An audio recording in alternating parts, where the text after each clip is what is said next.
First thing we need to do is get our keypad open. I've got it open right here, but I'm going to go ahead and close it, show you where this is located. It's under the View tab, Panels, Group, and Keypad.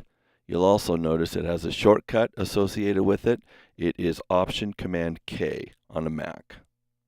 So Option Command K gives me my keypad. You'll also notice that this is the similar or identical layout to your 10 keypad on your computer's keyboard.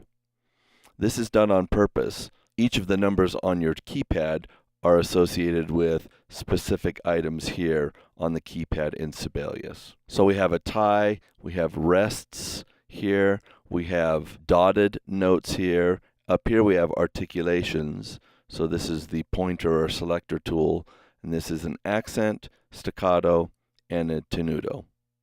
Here we have accidentals, flat sharps, and naturals, and then we have our note values down here.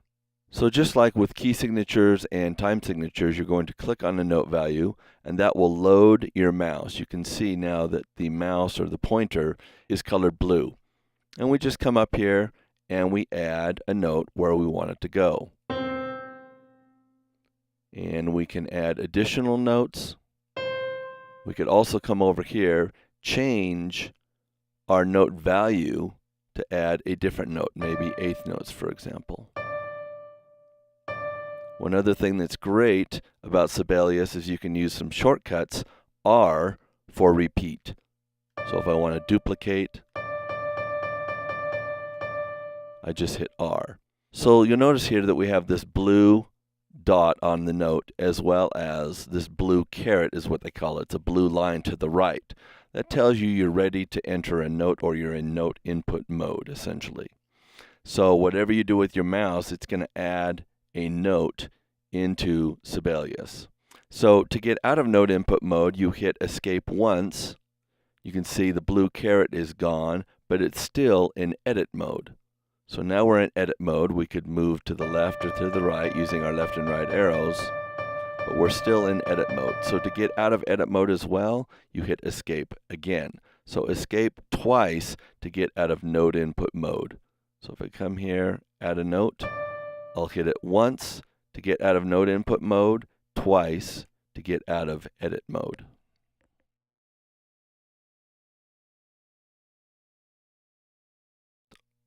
You may have noticed when I have been working inside of Sibelius that when I add a note, it tends to snap to a specific position. So if I grab a quarter note, you can see here, if I move to the left too far, it snaps. If I move to the right, it snaps. In this case, we have 4 snapping spots before it moves to the next bar. Let me show you what this is. It's called snap positions. It's found in the preferences, so command comma, and under note input tab, you'll see here snap positions. This determines where in an empty bar a note can be input using the mouse and how the caret moves using the arrow keys. Rhythmic positions to snap to, right now it's set for quarter note, and that's what you saw. Normally I have this set to eighth note. 16th note just gives you too many snap positions to use. So I'll usually leave this at eighth note, and now you can see when I come here and add a note, you'll find that we have 8 positions. 5, 6, 7. So you have to be careful where you place your mouse. If I place it right here, it thinks I want an eighth note rest and placing the quarter note on the second eighth note. So you have to make sure you are placing your notes in the correct snap position.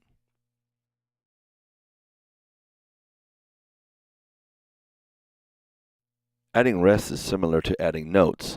Instead of clicking on a note value and then placing the note, you select the note value and then make sure you have the rest selected, or hit 0 on the 10 keypad, which is associated with the rest, and then go up and place the rest where you need it to be. Then you can go on and continue adding notes.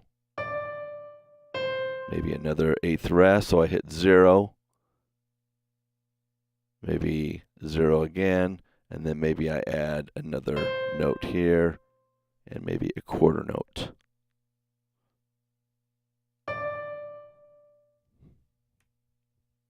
Hit escape twice to get out of note input mode and edit mode.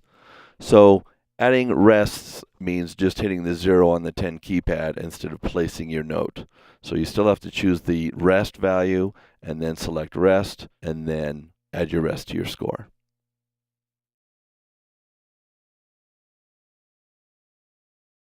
Let's select a note value first that we're going to add to our score. And before we add the note, we make sure we've added the corresponding natural, sharp, or flat. In this case, I'm going to add B flat to my score. So you can see I've got hovered over B in the treble clef, but you don't see the flat. So with the shadowing that's available here, you don't see the accidentals. So as soon as I add the note, you can see B flat's been placed there. And also you'll notice that now the flat has been deselected, so we're ready to add other notes that don't have accidentals associated with them. So if we want to do C sharp, hit sharp, and then add C sharp. So you always add your accidental before you place your note.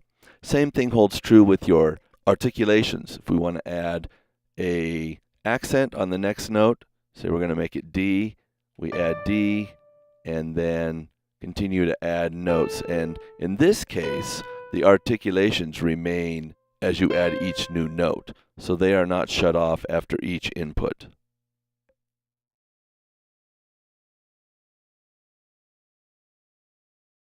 Musically speaking, a tie is different than a slur. You create a tie when you tie two notes of equal pitch or the same pitch together. And you do that down here on the 10 keypad by clicking on tie, or on a Mac, hit enter on your 10 keypad.